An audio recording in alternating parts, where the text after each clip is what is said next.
नमांसि सर्वेभ्यः। प्रिय दर्शकों, आज हम कक्षा 9 के लिए एक अभ्यास प्रश्न पत्र लेकर आए हैं। आइए इस मॉडल क्वेश्चन पेपर को हल करते हैं। प्रिय छात्रों, इसके लिए पहले कुछ निर्देश हैं, वह निर्देश समझ लेते हैं। समय होरात्रयम्, अर्थात आपको समय है इसके लिए 3 घंटा और अंक हैं 80, यानी 80 नंबर का पूर्णांक है और 3 घंटे का यह पेपर होना है। निर्देश हैं, इस प्रश्न पत्र में 4 खंड हैं, खंड क, खंड ख, खंड ग और खंड घ। 4 खंडों में इस प्रश्न पत्र को बांटा गया है अलग अलग अंकों के अनुसार, जिनको मिला करके 80 अंक का यह प्रश्न पत्र कुल होगा। प्रत्येकम खंडम अधिकृत्य उत्तराणि एकस्मिन् स्थाने क्रमेण लेखनीयानि। आपको उत्तर जो है क्रम से ही लिखने हैं और प्रश्न संख्या प्रश्न पत्रानुसारम अवश्यमेव लेखनीय। प्रश्न पत्र के अनुसार जिस प्रश्न को आप हल करेंगे उसकी प्रश्न संख्या अवश्य ही लिख लेंगे। सर्वेषां प्रश्नानाम उत्तराणि संस्कृते लेखनीयानि। सभी प्रश्नों के उत्तर आपको संस्कृत भाषा में ही लिखने हैं और प्रश्नानाम निर्देशा ध्यानेन पठनीय। प्रश्नों के निर्देश आपको बड़े ही ध्यान से पढ़ने हैं। अब चलते हैं खंड और अपठितावबोधन की ओर। अधोलिखितम अनुच्छेदम पठित्वा प्रदत्त प्रश्नानाम उत्तराणि संस्कृतेन लिखत। पहला प्रश्न है, अनुच्छेद को पढ़ के आपको प्रश्नों के उत्तर संस्कृत भाषा में देने हैं। 10 नंबर का प्रिय छात्रों यह प्रश्न है। तो आप सबसे पहले अनुच्छेद को पढ़ लेंगे, है ना। जैसे संपूर्णे विश्वे भारतीय संस्कृति अद्वितीया वर्तते, अन्येषां देशानां संस्कृतः उत्पद्यन्ते कालगर्भे च विलीयन्ते, परम अस्माकं संस्कृतिः अद्यापि मूलरूपे विराजिता। भारतीय संस्कृति ही विश्वस्य सर्वाभ्यः संस्कृतिभ्यः प्राचीनतमा। इस प्रकार से आप एक बार अनुच्छेद को पढ़ लीजिए। पूरा अनुच्छेद पढ़ने पर आपको प्रश्न खंडों की ओर आना है। सर्वप्रथम एक पदेन उत्तरत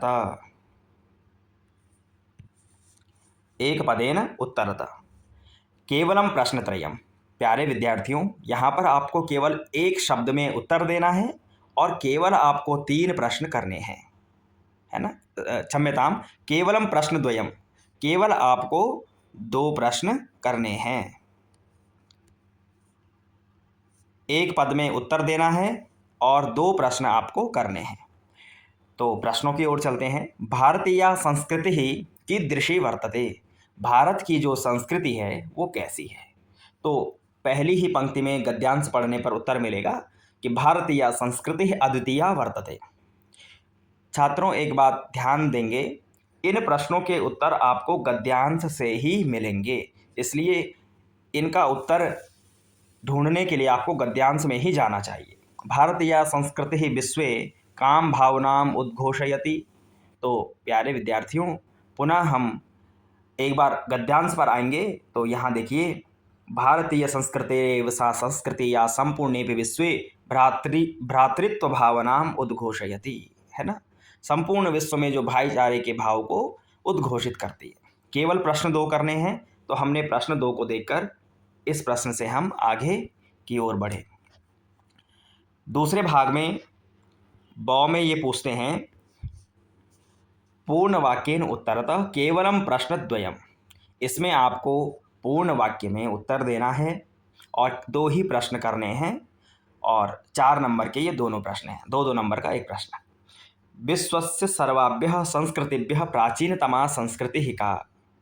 तो यहाँ पर इसका उत्तर देखने को मिल रहा है कि भारतीय संस्कृति ही विश्वस्य सर्वाभ्यः संस्कृतिभ्यः प्राचीनतमा।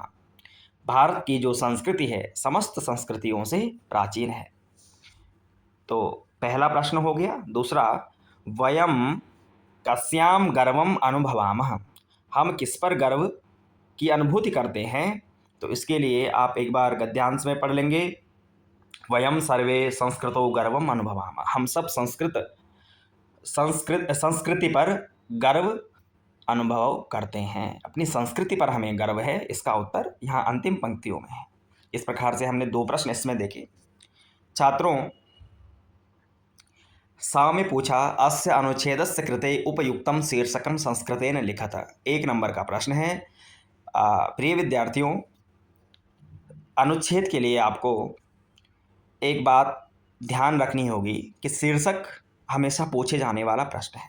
शीर्षक का अर्थ है कि वह जो पंक्तियां हैं वो किस संदर्भ में कही गई है ना। यानी आप उन पंक्तियों को क्या नाम दे सकते हैं, एक पाठ का क्या नाम देंगे, तो शीर्षक का अर्थ यहाँ पर हो जाएगा कि एक टाइटल। जैसे यहाँ पर संस्कृति के बारे में है तो यहाँ पर आप कर सकते हैं भारतीय संस्कृति ही, है ना। भारतीय संस्कृति के बारे में है तो भारतीय संस्कृति ही, है ना। अथवा अस्माकं संस्कृति ही, संस्कृति वर्णनम, वसुधैव कुटुंबकम, इस प्रकार से आप शीर्षक अपने अनुरूप दे सकते हैं। प्रिय विद्यार्थियों, आगे इसी खंड में हम चलेंगे द की ओर। यथा निर्देशम उत्तरतः, केवलम प्रश्नत्रयम, केवल आपको 3 प्रश्न करने हैं और प्रश्न आपको उत्तर आपको विकल्प से देने हैं। तो प्रश्न की ओर चलते हैं। युष्माकम इति पदस्य विपरीतार्थकम पदम अनुच्छेदात् चित्वा लिखत। अनुच्छेद में युष्माकम शब्द के लिए एक विपरीतार्थ अर्थात विलोम अर्थ शब्द प्रयोग है। युष्माकम अर्थात आपका, तो इसका क्या होगा, विलोम, यानी अस्माकम। विलोम भी एक ही दिया हुआ है तो अस्माकम। एतदेव अस्ति अनेकतायाम एकता, अस्मिन् वाक्ये किम अव्यय पदम प्रयुक्तम। इसमें अव्यय कौन सा है, तो अव्यय शब्द जो है एव होता है ना, तो अव्यय हो जाएगा एव। अभी एक प्रश्न और देखते हैं। संसारस्य इत्यर्थम किम पदम अनुच्छेदे प्रयुक्तम। तो संसार के लिए कौन सा अन्य शब्द इस अनुच्छेद में प्रयुक्त हुआ है, तो संसार के लिए विश्वस्य, संसारस्य विश्वस्य। प्रिय छात्रों, इसमें एक बात और ध्यान देंगे कि प्रश्न में जो विभक्ति है, जैसे संसारस्य में षष्ठी है, षष्ठी विभक्ति है, तो उत्तर में भी वही विभक्ति और वही वचन होगा, ये बात ध्यान रखेंगे, है ना। जैसे युष्माकम में भी षष्ठी है, बहुवचन है, तो अस्माकम, ठीक है, इसमें भी षष्ठी विभक्ति ही हो जाएगी।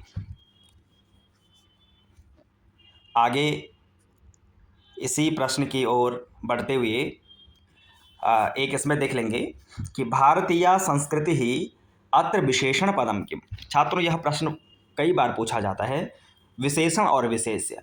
तो विशेषण विशेष्य के बारे में आप जानते हैं। विशेषण का अर्थ है विशेषता और विशेष्य का अर्थ है जिसमें वह विशेषता है। तो यहाँ पर कहा भारतीय संस्कृति ही, तो संस्कृति कहाँ की है, भारत की है। तो संस्कृति जो पद है यह है विशेष्य और विशेषण क्या है, भारतीय, क्योंकि विशेषण हमेशा पहले प्रयोग होता है और विशेष्य बाद में होता है। तो पहले हो जाएगा विशेषण, भारतीय विशेषण है और संस्कृति पद यहाँ पर विशेष्य है। इस प्रकार से हम पहले प्रश्न को हल करेंगे। अब हम प्रश्न संख्या 2 की ओर चलते हैं। रचनात्मकम कार्यम, इसमें आपको रचनात्मक दृष्टि से यह प्रश्न हल करने होंगे। भवत्याः नाम आराध्या अस्ति, मान लिया कि आपका नाम आराध्या है। भवती नवम्याः कक्षायाः छात्रा अस्ति, आप 9वीं कक्षा की छात्रा हैं। अकस्मात एव भवती ज्वरेण पीड़िता जाता, अचानक ही आप ज्वर से पीड़ित हो गई, बुखार आपको हो गया। विद्यालयं गंतुम असमर्था अस्ति, आप विद्यालय जाने में असमर्थ हैं। चिकित्सकः भवतीं विश्रामं कर्तुम् उक्तवान्, और चिकित्सक ने आपको विश्राम करने के लिए कहा है। अतः त्रयाणाम दिवसानाम अवकाशं प्राप्तुं प्रधानाचार्यं प्रति प्रार्थना पत्रं लिखत। छात्रों, इसमें आपको प्रार्थना पत्र लिखना है प्रधानाचार्य के लिए और 5 नंबर का यह प्रश्न है। तो प्रिय विद्यार्थियों, इस रचनात्मक कार्य का जो पत्र लेखन का कार्य है, इसके लिए आपके लिए एक अलग से वीडियो बनाई जाएगी जिसमें आपको पत्र लेखन सिखाया जाएगा। तो यह प्रश्न हम वहाँ पर हल कर लेंगे बड़े ही विस्तार से। अभी हम प्रश्न संख्या 3 की ओर आते हैं। अधः प्रदत्तं चित्रं दृष्ट्वा मंजूषायां प्रदत्त शब्दानां सहायेन 5 वाक्यानि संस्कृते लिखत। छात्रों, मंजूषा की सहायता से आपको 5 वाक्य संस्कृत भाषा में लिखने हैं, ठीक है। 5 नंबर का यह प्रश्न है, यानी एक वाक्य 1 नंबर का। ये आप चित्र देख लेंगे, चित्र को देखने के बाद मंजूषा देख लेंगे,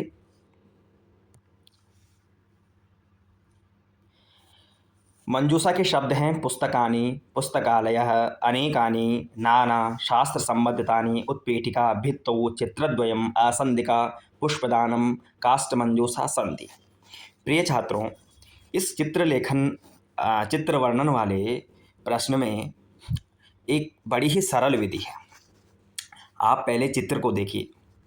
चित्र में आपने देखा कि कुछ पुस्तकें हैं, एक कमरा है ना, एक टेबल है, उसके ऊपर कुछ पुस्तकें रखी हुई हैं, है ना, वहाँ पर एक पौधा भी है, कुछ पीछे कुर्सियाँ हैं। इस प्रकार से आप पहले चित्र की रूपरेखा मन में बिठा लीजिए। उसके बाद आप इन शब्दों की ओर आइए। इन शब्दों में से जो 5 शब्द आपको बिल्कुल सरल लगे, जिन पर आपको वाक्य बनाने में सरलता हो, जिनका अर्थ आपको सही से समझ आ रहा है, आप उस पर प्रयास करिए। जैसे पुस्तकानि, तो सामान्यतः बच्चा समझ जाएगा कि पुस्तकानि अर्थात पुस्तकें हैं, बहुवचन की हैं। तो अगर सामान्यतः वाक्य बनाए तो कमरा है, प्रकोष्ठे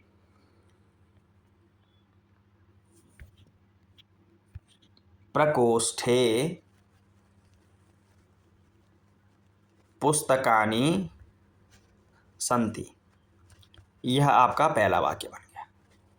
अगर छात्रों आप इस प्रकार से सामान्य वाक्य बनाने में भी असमर्थ हैं, तो आप यहाँ पर एक सरल उपाय कर सकते हैं कि चित्रे पुस्तकानि सन्ति। चित्रे पुस्तकानि सन्ति अर्थात चित्र में पुस्तक हैं, ठीक है। अथवा सरल वाक्य बना सकते हैं तो प्रकोष्ठे पुस्तकानि सन्ति, कमरे में पुस्तकें हैं। पहला वाक्य बन गया। उसके बाद दूसरा वाक्य हमने देखा पुस्तकालय अर्थात, तो इसमें बना दीजिए चित्रे पुस्तकालयः अस्ति। चित्र में पुस्तकालय है। सरल सा वाक्य बन गया। सभी इसको बना सकते हैं, चित्रे पुस्तकालयः अस्ति। तीसरा अनेकानि, तो अब पुस्तकालय आप जान गए तो पुस्तकालय से ही बना दीजिए कि पुस्तकालये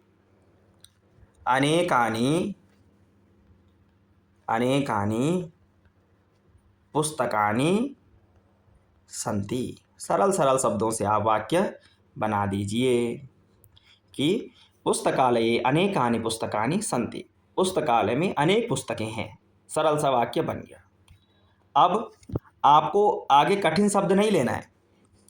फिर आगे देख लीजिए, एक है आसंदिका, है ना। तो चित्रे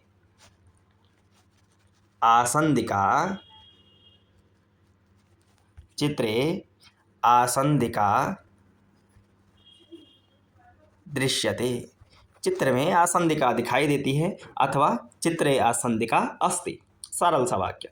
उसके बाद पांचवा यदि बनाएंगे तो भित्तौ अर्थात दीवार पर, भित्तौ क्या है, चित्र लगा हुआ है, तो भित्तौ चित्रम अस्ति।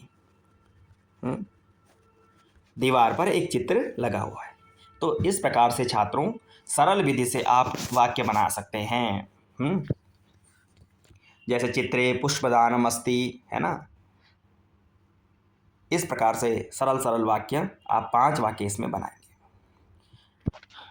प्रिय विद्यार्थियों, विकल्प में एक प्रश्न पूछा जाता है, यदि आप फिर भी चित्र को देखकर वाक्य बनाने में असमर्थ हैं तो आप विकल्प का प्रयोग कर सकते हैं। मंजूषा प्रदत्त शब्दानां सहाय्येन निम्नलिखितं विषयम् अधिकृत्य पंचभिः संस्कृत वाक्ये लिखत, है ना। तो आपको जो है कक्ष पर 5 वाक्य लिखने हैं इसकी सहायता से, मंजूषा की सहायता से। अपने कक्ष पर आधारित 5 वाक्य लिखने हैं। तो आप अपनी सरलता के अनुरूप दोनों में से कोई एक प्रश्न कर लेंगे, जिसमें हमने चित्र वाला आपको समझा दिया है। अब प्यारे विद्यार्थियों, प्रश्न संख्या 4 की ओर चलते हैं। अधोलिखितानां वाक्यानां संस्कृतेन अनुवादं कुरुत। जो अधोलिखित वाक्य हैं इनका आपको संस्कृत में अनुवाद करना है। केवलम 5 वाक्य, 5 वाक्यों का, और 5 ही नंबर के ये वाक्य, यानी एक वाक्य 1 नंबर का। तो सबसे पहले देखते हैं, मोर वन में नाचता है। प्रिय विद्यार्थियों, अनुवाद करने से पहले मैं आपको कुछ सामान्य बातें बता दूं कि अनुवाद के लिए आपको कुछ शब्द रूप याद होने चाहिए। सामान्यतः जैसे पुल्लिंग में बालक शब्द रूप है ना, और हरि शब्द रूप एक गुरु शब्द रूप है ना। सामान्यतः स्त्रीलिंग में ऐसे ही रमा, मति, ऐसे ही नपुंसक लिंग में फलम है ना। तो इस प्रकार से यदि आपको कुछ शब्द रूप याद होंगे और विभक्तियों में शब्द चलाने आते हैं कि प्रथमा विभक्ति में कैसे रूप बनेंगे है ना, द्वितीया विभक्ति में कैसे रूप बनते हैं, तृतीया में, चतुर्थी में, पंचमी में, षष्ठी में, सप्तमी में और संबोधन में वचनों के अनुसार, तो आप सामान्यतः अनुवाद कर पाएंगे। अनुवाद के लिए थोड़ा विभक्ति ज्ञान आवश्यक है। जैसे हम देखते हैं, पहला पूछा मोर वन में नाचता है, तो मोर के लिए कहते हैं मयूरः है ना, मयूरः।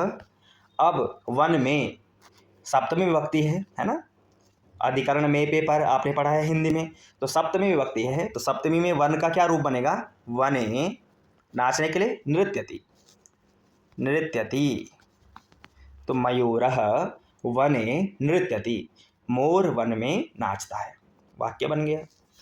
उसके बाद जो दूसरा है, हर्ष प्रतिदिन विद्यालय आएगा। हर्ष, हर्षः प्रतिदिनम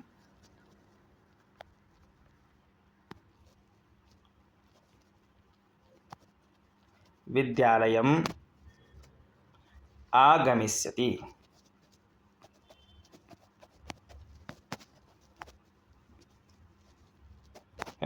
आएगा, भूत का भविष्य काल का रूप है, तो हर्षः प्रतिदिनम विद्यालयम आगमिष्यति। तीसरा देखेंगे कि रमा कलम से लिखती है, रमा कलम से, कलमेन लिखति,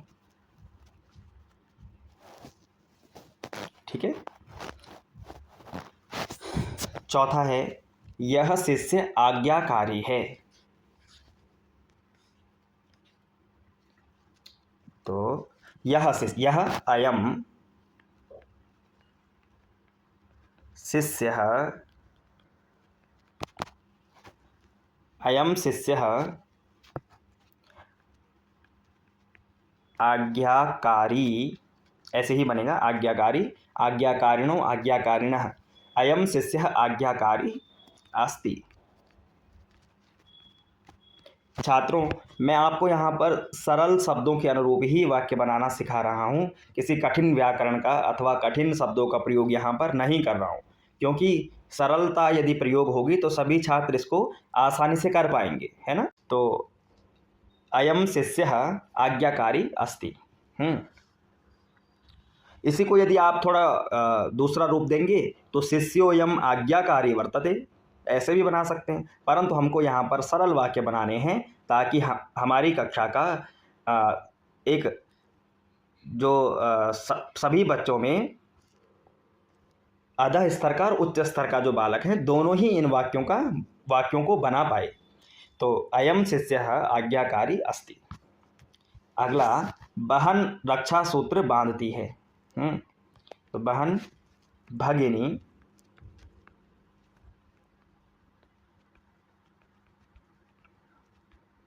रक्षा सूत्रम बध्नाति, ठीक है। उसके बाद सदा स्वाध्याय करो, सदा स्वाध्यायम कुरु, सदैव स्वाध्याय करो। इस प्रकार से हमने अनुवाद देखे। तो छात्रों, अनुवाद के लिए आपको कुछ शब्द रूप याद कर लेने हैं, पुल्लिंग के, कुछ स्त्रीलिंग के और कुछ नपुंसक लिंग के, और उनके सातों विभक्तियों में और तीनों वचनों में रूप याद कर लीजिए, तो आप आसानी से अनुवाद कर पाएंगे। उसके बाद खंड गौ की ओर चलेंगे। अनुप्रयुक्त व्याकरण से ये प्रश्न पूछे जा रहे हैं। पहला है, प्रश्न संख्या जो 5 है, अधोलिखितानाम पदानाम संधिपदम संधिच्छेदम वा कुरु। अधोलिखित जो पद हैं, तो जो विग्रह में लिखे हैं वहाँ पर आपको संधि करनी है, और जिनमें पहले से ही संधि की हुई है आपको वहाँ पर संधि विग्रह करना है ना। यानी पदों को जोड़ देना वह संधि है, और जुड़े हुए पद को अलग कर देना वो संधि विच्छेद है ना, अलग अलग कर देना। तो 4 करने हैं, 4 नंबर के। सबसे पहले है चलेत दुच्छलेत। तो प्रिय विद्यार्थियों, अब यहाँ पर शब्द एक है, इसको हमें अलग करना होगा। तो कैसे करेंगे? चलेत प्लस उच्छलेत, है ना। चलेत उच्छलेत दोनों से मिला करके बन जाएगा चलेत उच्छलेत, है ना। जो द है, हालांकि इसको पहली अवस्था में चलेत रहता है, तो को द होता है, फिर द जो आधा द है इसमें हमने ऊ की मात्रा, ये उच्छलेत का जो ऊ है इसको यहाँ जोड़ा, तो उस आधे द में, क्योंकि यह हलंत है, आधा द है, तो इसमें जब ऊ को जोड़ा तो चलेत दुच्छलेत यह शब्द बन जाएगा। आगे अधुना एव। अब यहाँ पर शब्द एक नहीं, अलग अलग 2 शब्द हैं, बीच में प्लस का निशान है, इसलिए इसको जोड़ना है। तो अधुना, है ना, यहाँ पर क्या होगा? अधुना प्लस एव। तो प्यारे विद्यार्थियों, अ या आ के बाद जब ए आएगा तो इसको क्या हो जाएगा? आई, इसका ही दीर्घ रूप हो जाएगा, है ना। तो अधुना का जो आ है और ए है दोनों मिलके बन जाएंगे आए, तो रूप बन जाएगा क्या? अधुनैव, है ना।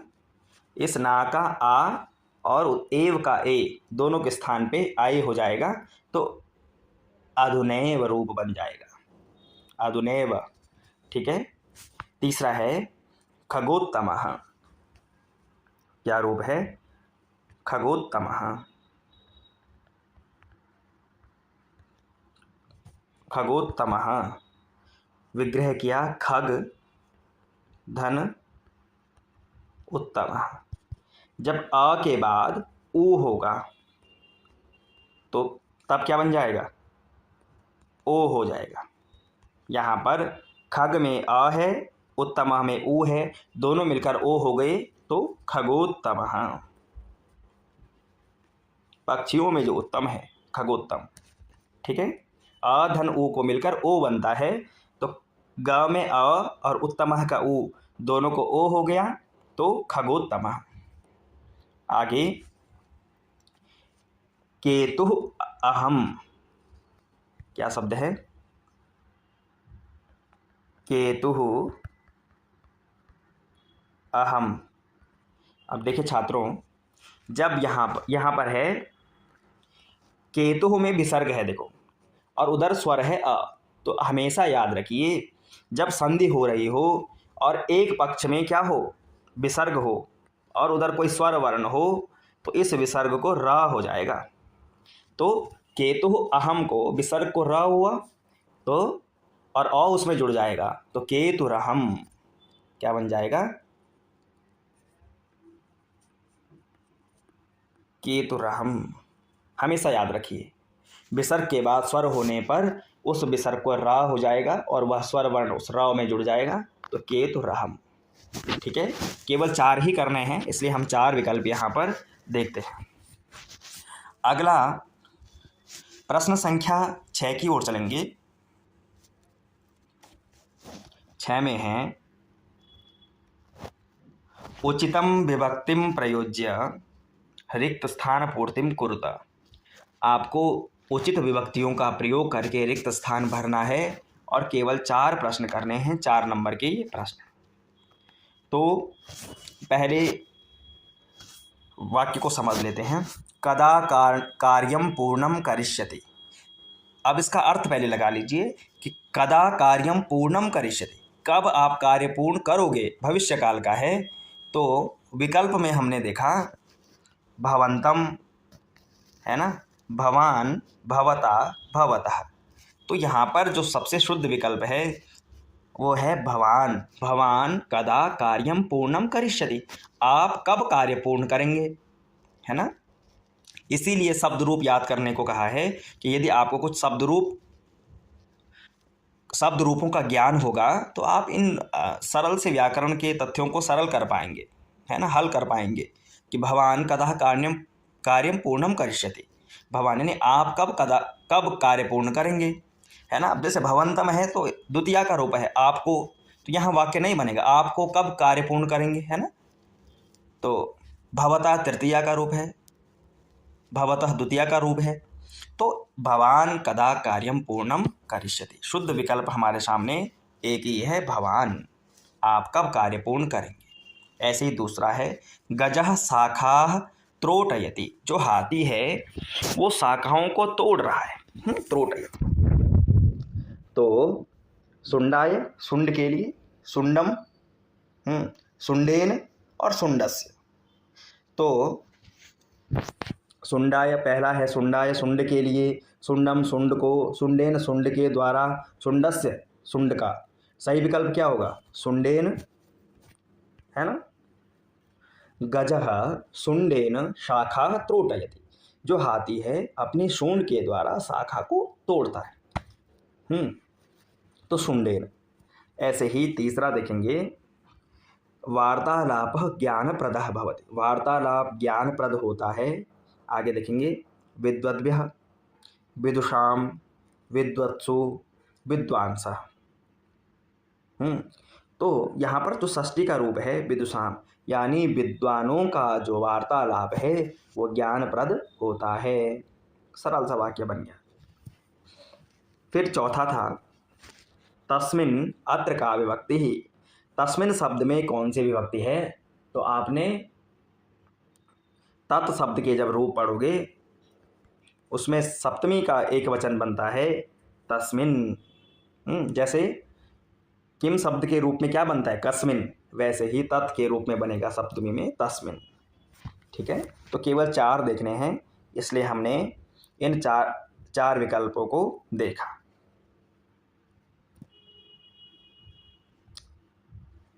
तो प्रिय छात्रों, आज के लिए प्रश्न 6 ही हम देखेंगे। इसी प्रकार संस्कृत के प्रचार प्रसार हेतु संस्कृत सुधा यूट्यूब चैनल को आप सब्सक्राइब करें, शेयर करें। धन्यवाद।